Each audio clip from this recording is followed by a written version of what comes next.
This little airplane has just dropped us off on this planet, which is not ours. Here we're like astronauts. We're at a location we can't reveal to preserve the integrity of its inhabitants, the Zo'és.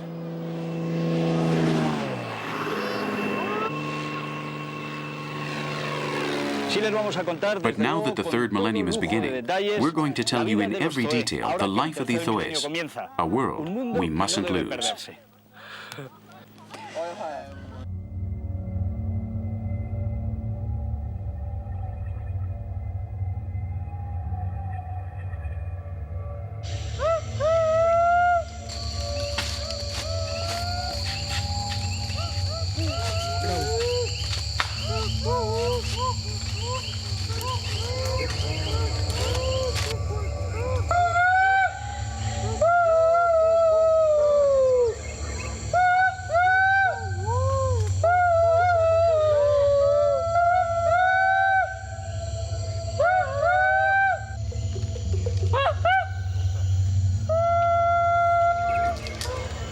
In this inhabited jungle, the human voice is an ancestral melody, an open secret in a silent and forbidden territory. The people on this side of the Amazon are the authentic call of the wild. The cell phone fever hasn't reached here yet, but their need for communication is as important as ours, and with their calls they speak at a distance from the very belly of the jungle. It's 8 a.m., and one must go out to find food, as in any other part of the world. The heads of these families do so in groups, working together and mutually helping each other in order to turn the impossible into something possible. Hunting monkeys, the other inhabitants of the upper reaches.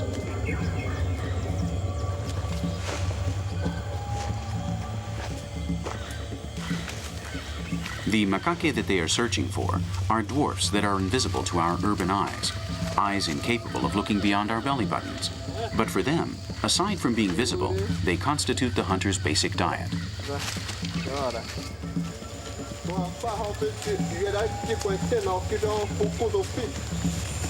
15 people are participating today in this coral chase.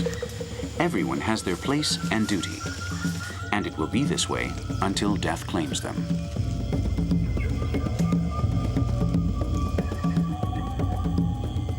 Because of its taste, the spider monkey, the largest primate of the Amazon ecosystem, is the animal that is most appreciated in this village. But today, many other different species cross their paths.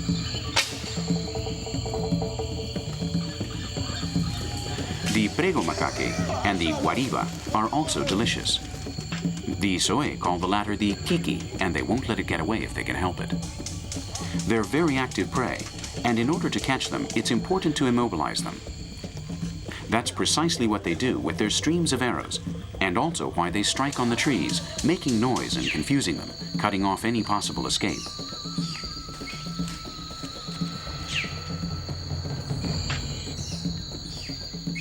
It's almost impossible to drive an arrow through one of these agile animals, but nonetheless they try it over and over again. They don't give up. After 2 hours, the macaque are tired and frightened, but convinced that the 50 meters that separate them from the ground will dissuade the hunters.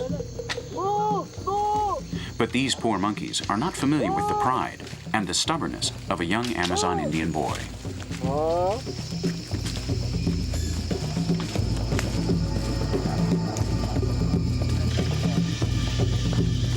Various young men turn into ape men and elegantly, effortlessly, climb up the tree trunk all the way to the top in search of the animals.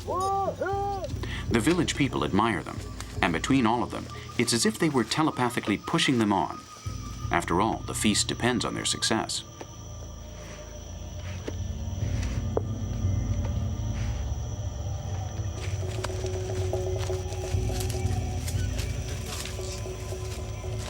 They're armed and climb with the help of ropes tied to their feet.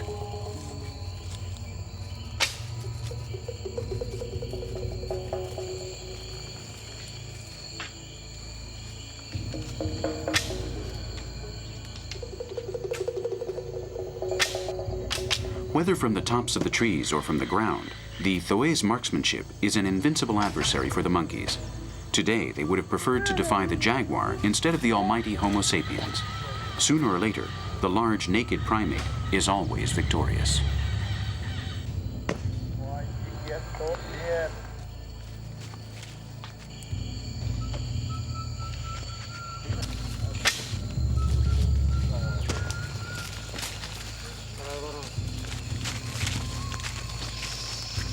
The hunter's sharp arrowheads have torn into the reddish bodies of these guaribas.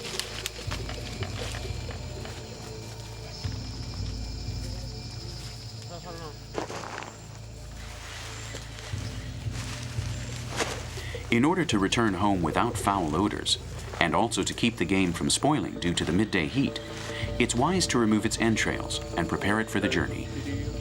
We forget that our freezers are also full of corpses. Others do the slaughtering for us, and these are images that shouldn't trouble us.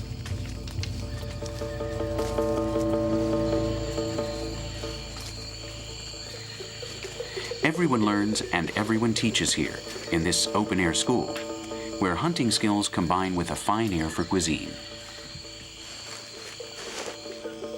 This group of people has earned today's meal, and now is the time to enjoy it.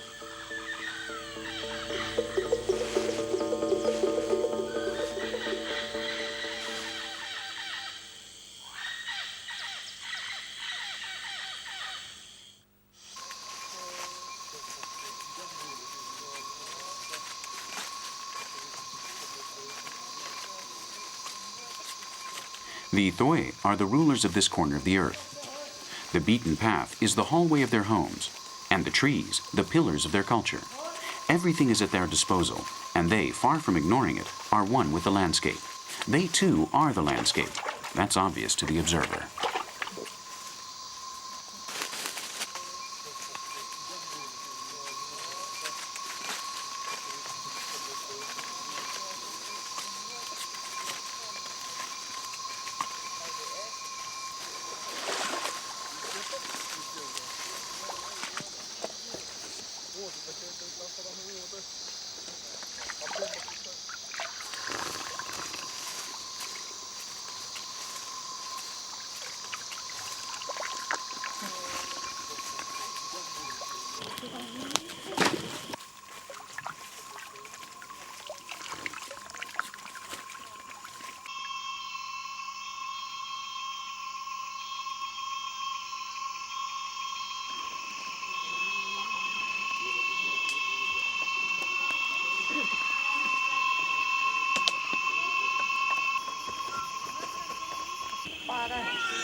Without fire, there is no humanity.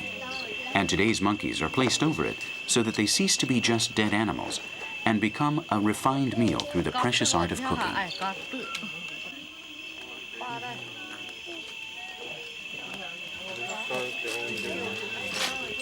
Everything here is cooked. Water and fire in clay pots await the palate and the soul of the whole group. The Zo'é love family meals and the after-dinner relaxation.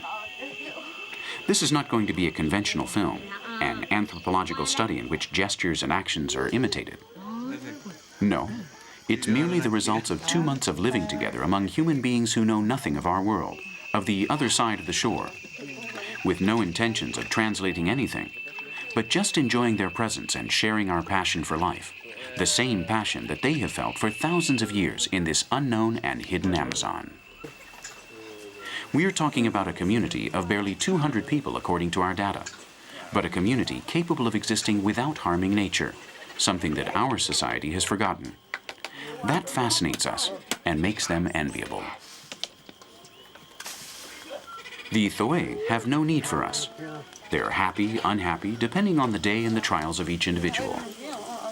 They're humanly contradictory, and like other villages of the Amazon, have had to deal with accusations such as cannibalism, stemming from images like this one, in which an explorer or a missionary naively chose to see human flesh instead of monkey meat.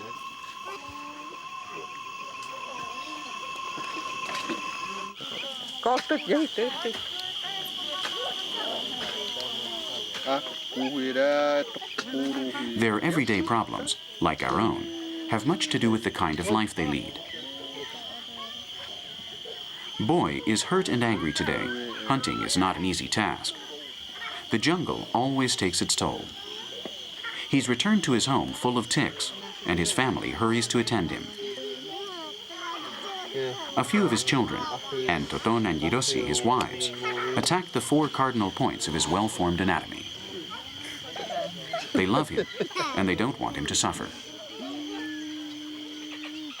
Ouch, that hurts. These mites don't respect anything.